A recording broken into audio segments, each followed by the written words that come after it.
Once you're down in the subway, it's really easy to find which side of the track you're going because they say which one is the next stop on both sides.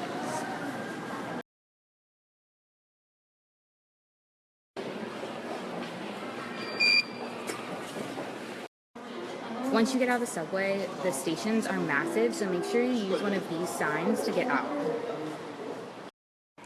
So for instance, I'm trying to go here to this like cool thing, and I'm over here, so I'm gonna walk all the way down to 1 to get out closest to here.